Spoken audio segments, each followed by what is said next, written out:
Pengurangan tarif. Sebagai bagian dari kesepakatan tersebut, AS dikabarkan memangkas tarif impor produk Cina menjadi 30% dan Cina membalas dengan memangkas tarif produk AS menjadi 10% selama 90 hari, berlaku sejak 14 Mei 2025. Cina juga dikabarkan akan melonggarkan pembatasan ekspor mineral kritis.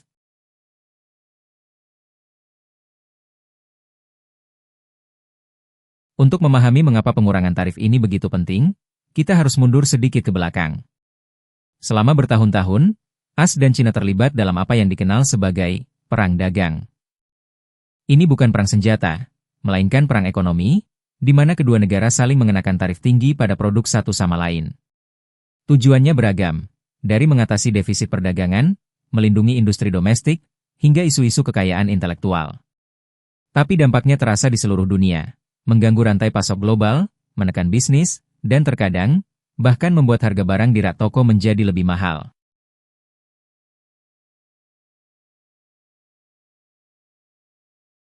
Nah, inilah inti dari kesepakatan terbaru ini. Amerika Serikat, sebagai bagian dari perjanjian, dilaporkan telah memangkas tarif impor produk Cina menjadi 30%. Sebuah penurunan yang cukup drastis dari level sebelumnya yang mungkin jauh lebih tinggi. Dan Cina, sebagai respons timbal balik, telah membalas dengan memangkas tarif produk AS menjadi 10%. Perhatikan, pengurangan tarif ini berlaku selama 90 hari, dimulai sejak 14 Mei 2025. Periode 90 hari ini menjadi krusial. Ini adalah masa percobaan, periode untuk membangun kembali kepercayaan dan melihat bagaimana pasar bereaksi.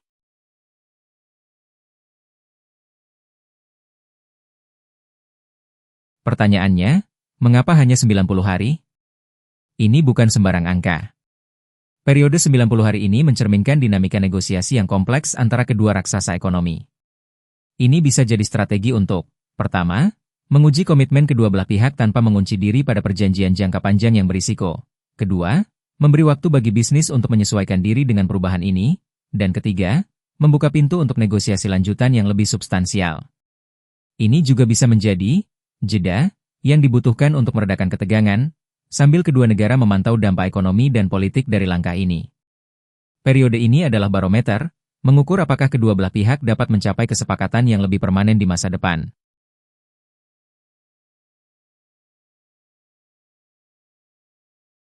Dengan pengurangan tarif ini, akan ada pemenang dan pecundang.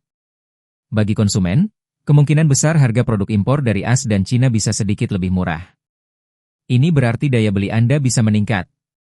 Bagi importir dan eksportir, biaya operasional mereka akan berkurang, yang bisa meningkatkan keuntungan dan efisiensi rantai pasok.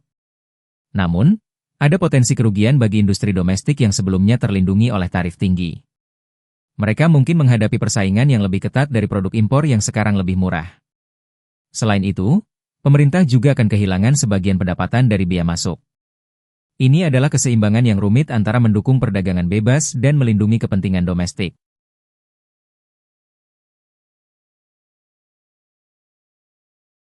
Selain pengurangan tarif, ada kabar menarik lainnya, Cina dikabarkan akan melonggarkan pembatasan ekspor mineral kritis.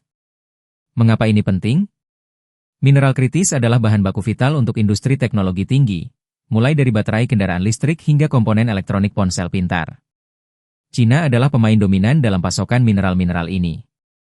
Pelonggaran pembatasan ini bukan hanya tentang ekonomi, tetapi juga tentang geopolitik. Ini bisa mengurangi ketegangan dalam rantai pasok global untuk teknologi kunci, memberikan stabilitas bagi banyak industri di seluruh dunia, dan mungkin mengurangi ketergantungan pada satu sumber pasokan.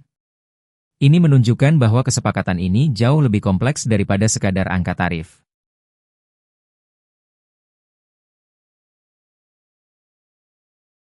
Jadi, apa yang bisa kita harapkan setelah 90 hari? Apakah pengurangan tarif ini akan menjadi permanen? Akankah ini menjadi fondasi bagi kesepakatan perdagangan yang lebih luas dan komprehensif antara AS dan Cina? Tantangannya tentu masih banyak. Kepercayaan harus dibangun kembali, isu-isu struktural dalam hubungan perdagangan perlu diatasi. Namun, peluangnya juga besar. Ini bisa menjadi awal dari era baru stabilitas perdagangan global, mengurangi ketidakpastian, dan mendorong pertumbuhan ekonomi yang lebih merata.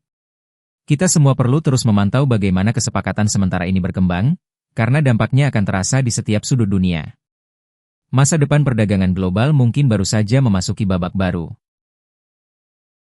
Jangan lupa untuk like, share, dan subscribe untuk mendapatkan informasi terbaru seputar proyek infrastruktur megah lainnya di dunia.